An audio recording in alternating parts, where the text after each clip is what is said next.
Hi guys and welcome back to another DrAce video, and today we're going to be playing MotoGP 23. It is now time for round 7 of our career mode, and it is time for the German GP of the Sachsenring. As you can see, we are starting from last place in the grid.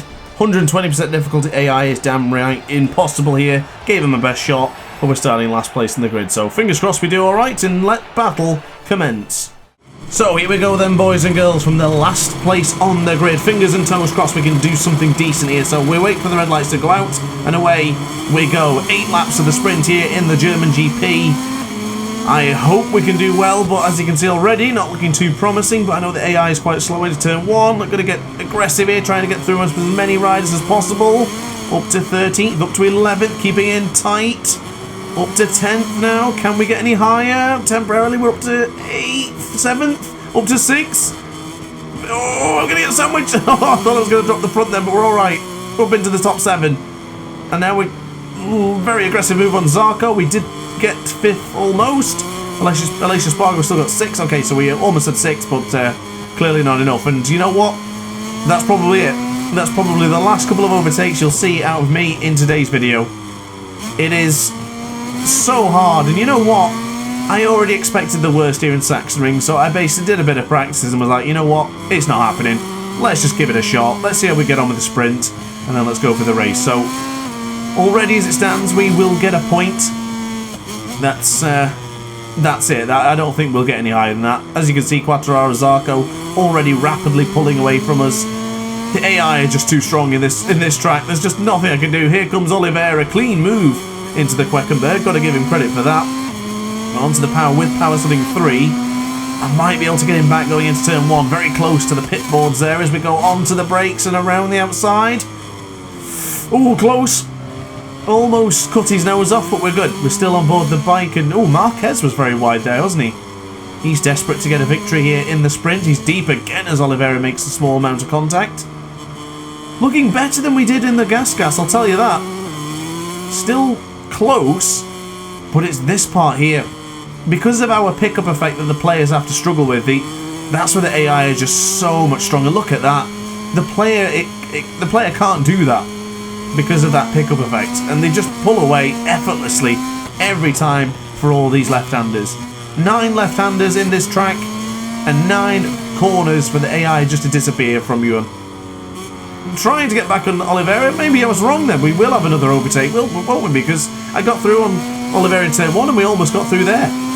Maybe here on the brakes, though, into the left-hander, straight from the downfall waterfall section into the Saxon curve. We are closing in on the 88, but across the line, that's probably where our chance of that final point will disappear. Here comes Martin. He's now through. Even with slipstream, I don't think he'll get back up to Oliveira, so I'll try and outbrake Jorge Martin, which I think we'll do quite nicely. But catching up to get that single point is probably gone now. I'm going to keep on pushing, though. Who knows? Maybe they'll crash ahead of us and we have a chance, but it's looking bleak, isn't it?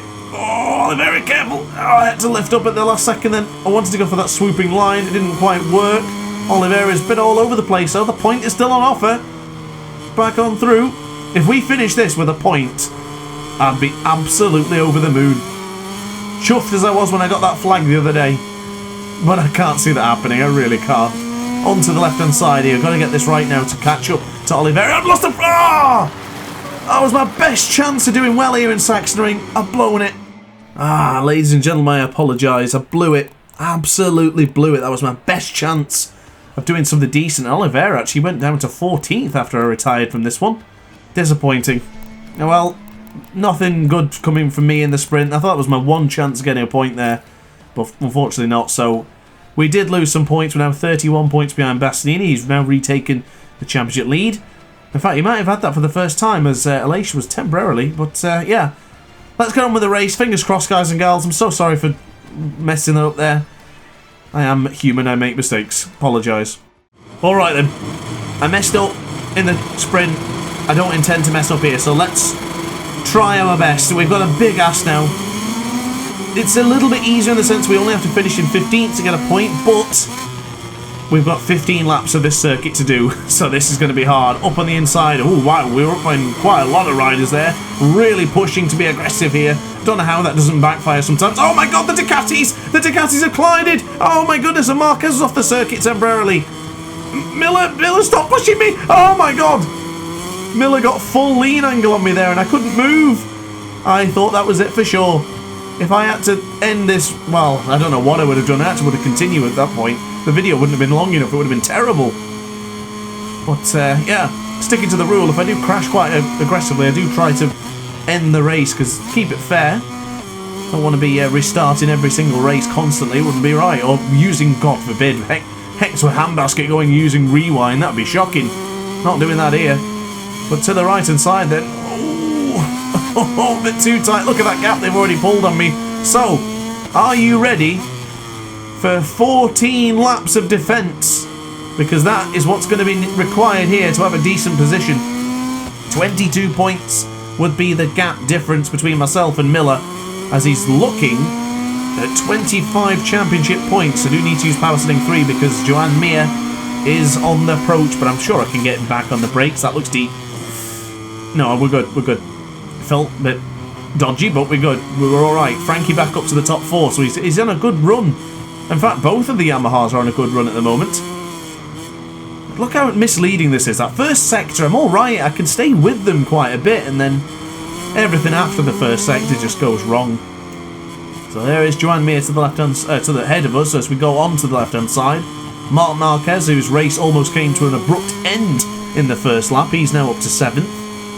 I imagine he'll be dispossessing me of 6th place rather soon.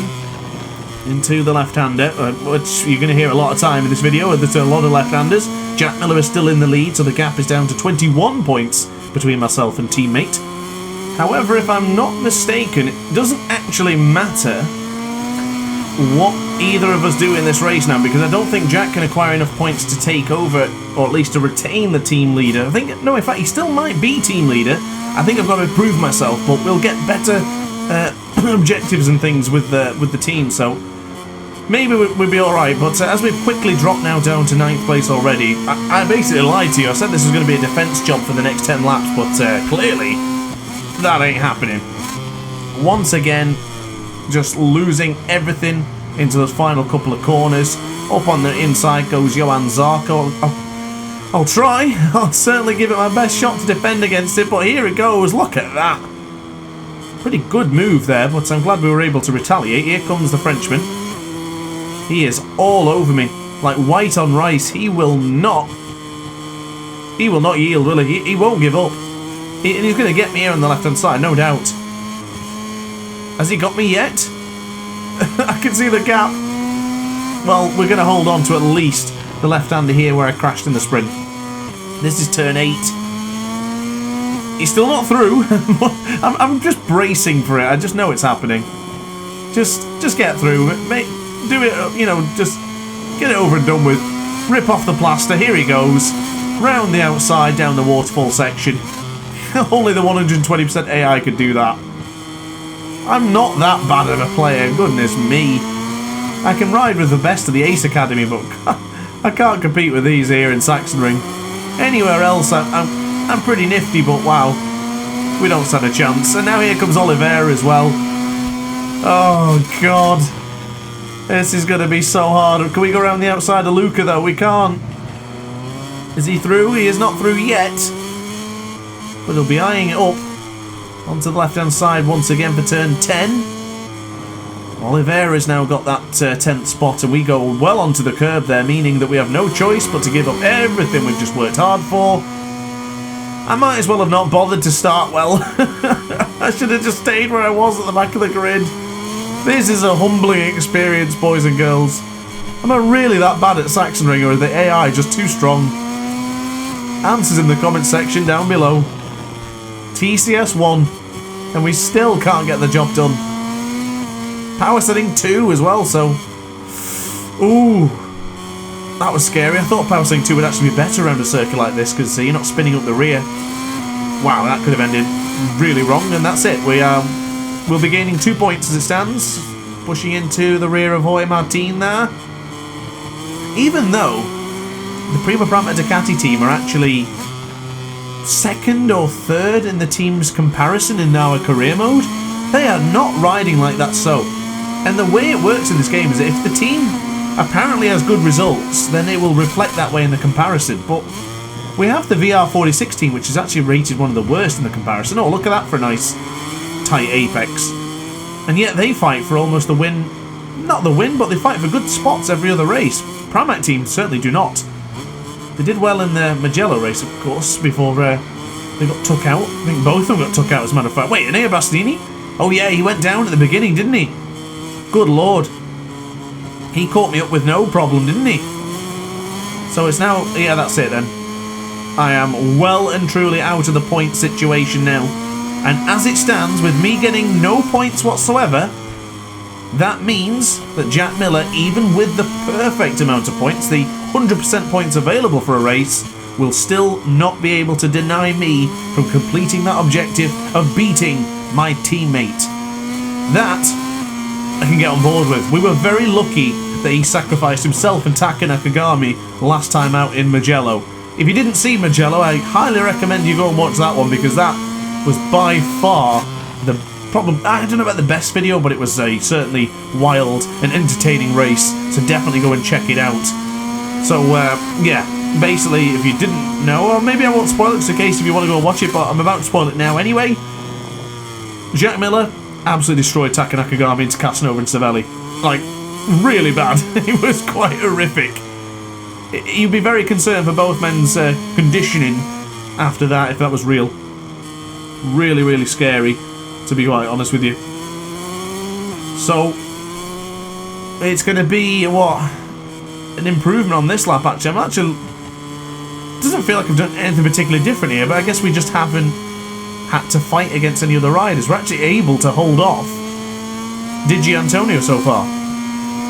So maybe Digi is going to get me towards the latter stage, but I mean, for the pair of us, it's kein Punkt for us, isn't it, today? I don't know how you pronounce it in German. I think that's right.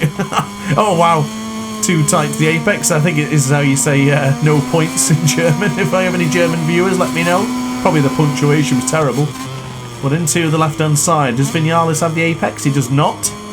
So Digi Antonio is through, as I predicted. And then onto the left-hand side. I've messed it up. Way too deep. Like Sum 41. In too deep. I don't know. I only know Sum 41 from the old Rock Band game.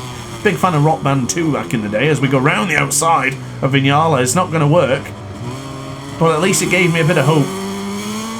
Now onto the left-hand side.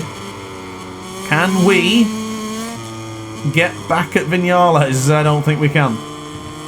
This is going to hurt in a moment. This is going to hurt a lot.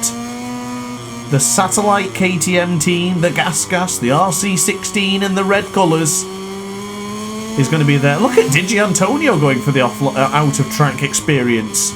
An excursion for the young Italian. Looking like a Supercross rider, or better still, an MX rider. Very close, though, is Paul Espargaro now. He's going to get me, isn't he? He absolutely is. Is it now, or is he going to go around the outside into the right-hander here? Oh, look at that. All right, Paul. Well played, mate. Well played. I might be able to get him back, though, into the left hand here for the Saxon curve. No. Maybe on the straight? If we have the straight... Oh, wow, it's raining! Oh, there's that subtle camera change when the rain comes. Ever so slightly, it just moves. I don't know if you've noticed that, but it just does it ever so gently. Jack Miller's down to third, so that means we got more points in our back pocket compared to our teammate as we go up at the inside for an aggressive lunge on Paul Espargaro. Hit him so hard, I've seen his AGV helmet move. It wasn't that hard, but it was certainly a nudge to wake him up. Ooh, really close to the apex there. Quick look to the right hand side. There's no point in trying to fight with him now. Oh, Taka, bless you, mate. He had a great race in the race in Mugello before he got killed. But he's down in 22nd. So then, I've never tried the wet here in Sachsenring against the AI. Is this a blessing in disguise? And before you ask, no, I'm not going to try and Brad Binder this one. We know exactly how well that went in Chang International Circuit last time, in last year's career mode. So I am not going to entertain that idea. But to be honest, I will never pit immediately when the white flag comes out. The medium tyres, which is my bike will be set up for, because I didn't even know we'd get a wet weather situation here, is, to be honest, not good. The first lap on the medium tyres is not good. I'm not pitting here. That is foolish. In fact, they are pitting. There's quite a lot of them that have pitted, actually. I've seen it coming up on the left-hand side there. So, for the sponsors, for Red Bull, I'm up into the top 6. We're getting TV time because it's probably the only bit of time that we've had any points during this race. We're up to 5th. You didn't see me in practice, you didn't see me in qualifying, and now barely you'll see me in the race. As it stands, if, and I must reiterate if the red flag came out now, which it doesn't in MotoGP 23, sorry, we'd have a podium of Vinales, Digia, Raul Fernandez, and now I'm off the circuit. Yeah, it was that shocking that I couldn't even stay on board the track. We need to go into the pit. This has got wetter quicker than I thought it would. But there's still quite a bit of... Like, the tyres aren't cold, they're still rather warm. Just I completely mucked it up there. A big mess. Looking at that standings as well, look at where Jack Miller is. He's lost his position to Quartararo, which is fine. But now he's on the wets. He could be fighting for the win here. I'm actually going all out hope and glory for Jack Miller. If my teammate can get the victory, I'll be chuffed. Back-to-back wins for the Red Bull KTM team. Goodness me. I guess we need to put a poll going again, or a bit of a quiz, because I don't remember the last time that happened. And behind me is Fabio Quartararo. The gap is 1.1. Where is he? How close is... I need to get out of the way. I need to get out of his way quickly here. Surprised we didn't get the blue... Well, we didn't get the blue flag, really, because he's actually a normal position, but there's no point in fighting with him there. Everyone now is in the pits. Quartararo, Miller, Bagnaia is your top 3. We will come out of the pits probably dead last. There's a rider going past us now. That will be Paul. And Takaka Nakagami, is he coming past now? Yes, he is. No intervention time here in the pits, of course, in MotoGP 23, but out of the right-hand side there. Oh, wow, that messed it up. I thought, oh, I'm a fool. For some reason, I thought this, oh, God. That's not where you exit the pit.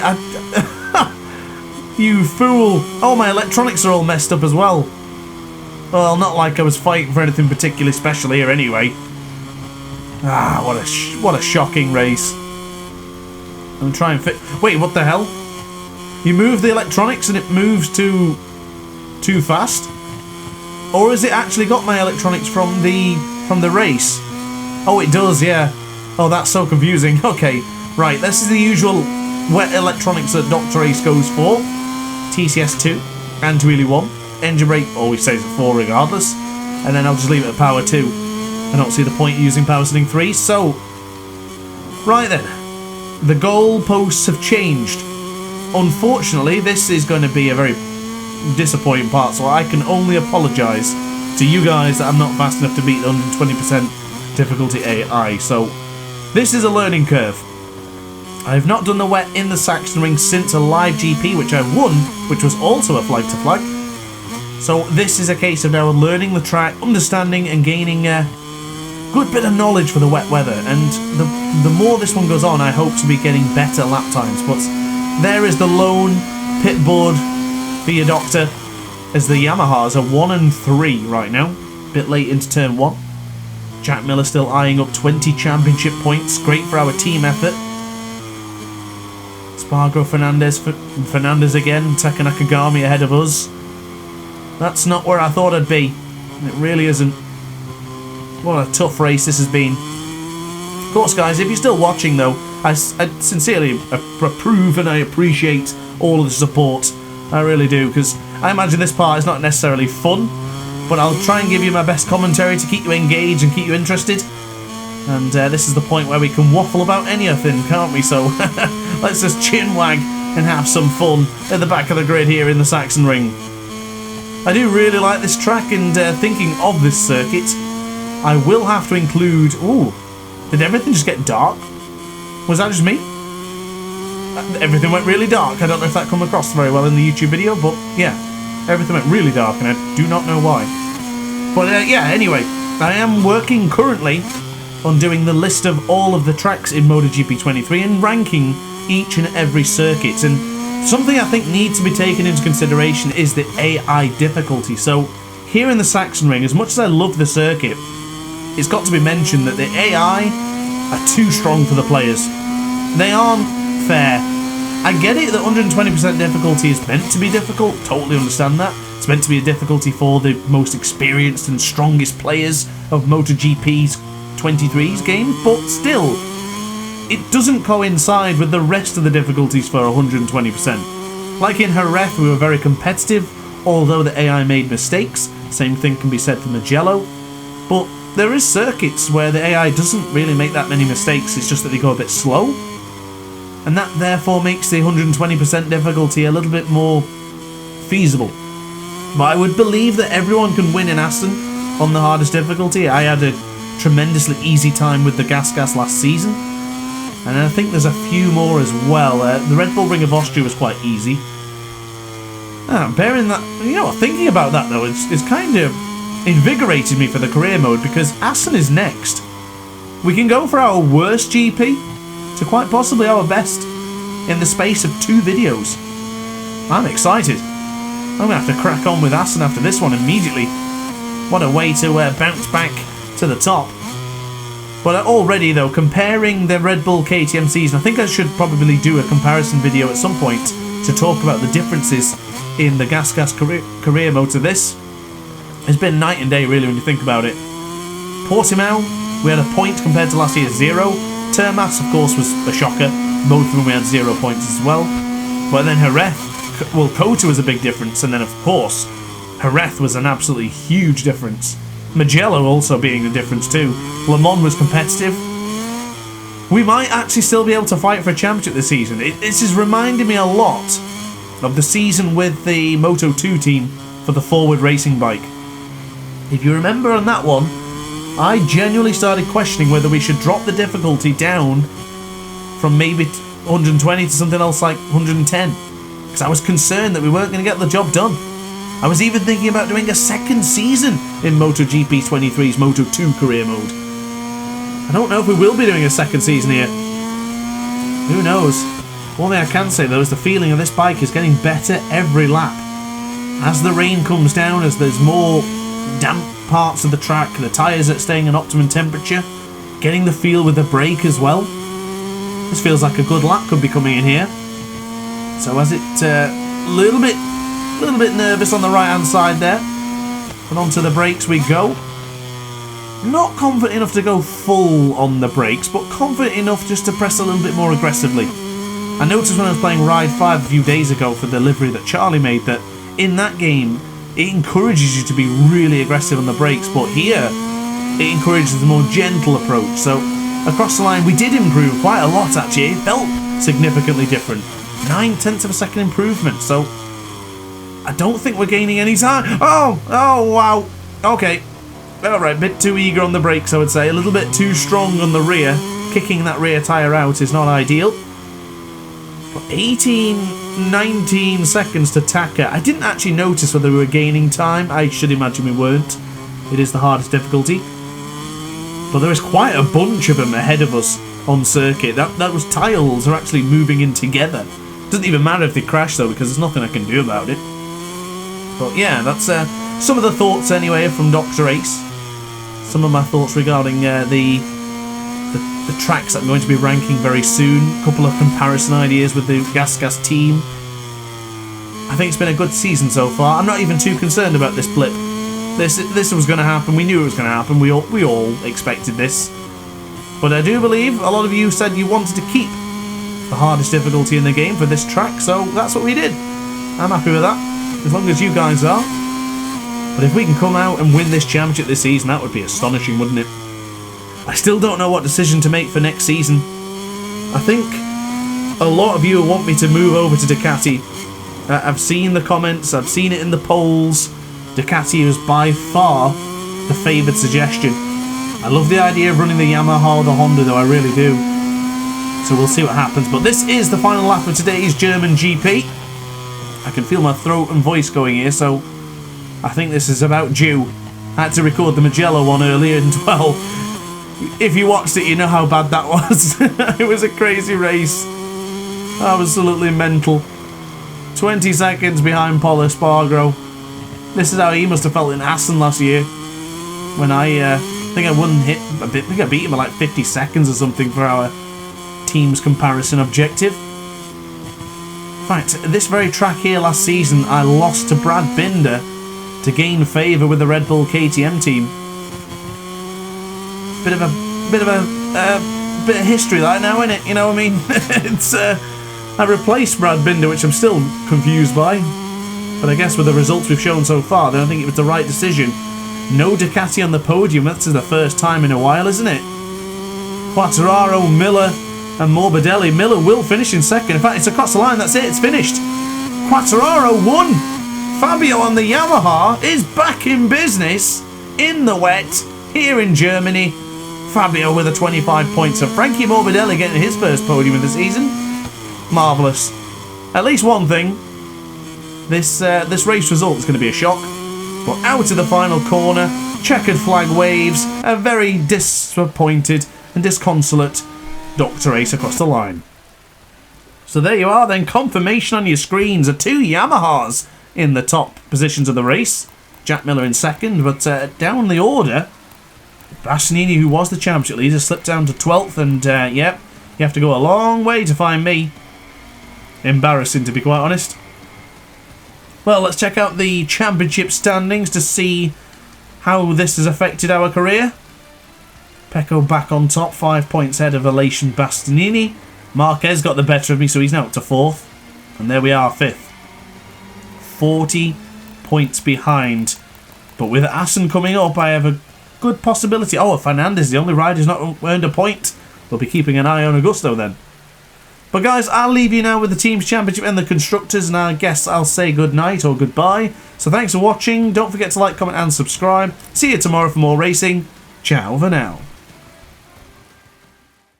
Oh hi, didn't quite see you there. Good to see you're still here. If this video didn't quite set your appetite, then why not watch some more DrAce content by clicking the video shown on screen now. Furthermore, if you would like to follow me on social media, you can do so now with the links down in the description.